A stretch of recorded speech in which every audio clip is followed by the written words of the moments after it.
खंडवा भेंट भेंट हो तो बहुत ही हो गए हैं तो पता पता नहीं चले कभी मैं यार हो गई रखने वाला तो खाओ आज खंडवा ये परासी गांव में बड़ी महिला मामा भगवान बड़े के दरबार में तो भेंट होए तोला कोई खाओ हरे हरे कहाँ है नहीं चले पता ठिकाना कैसे अब हर हाथी में नहीं फंसे नहीं चले तो पता ठिकाना हो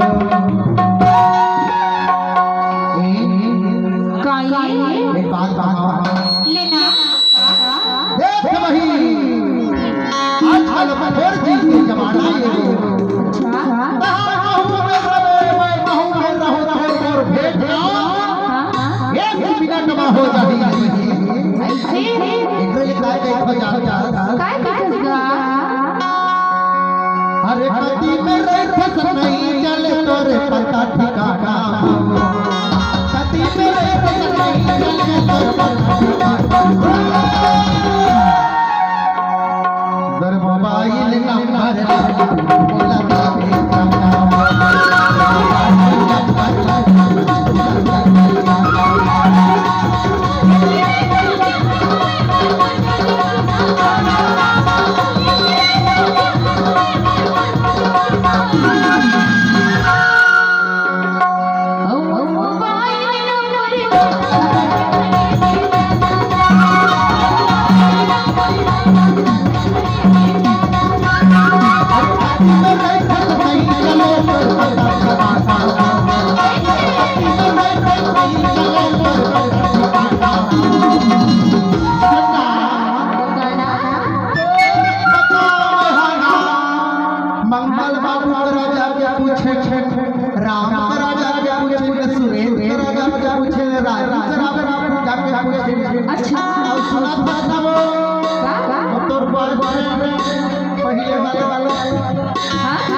बताना अरे देख भैया ला देख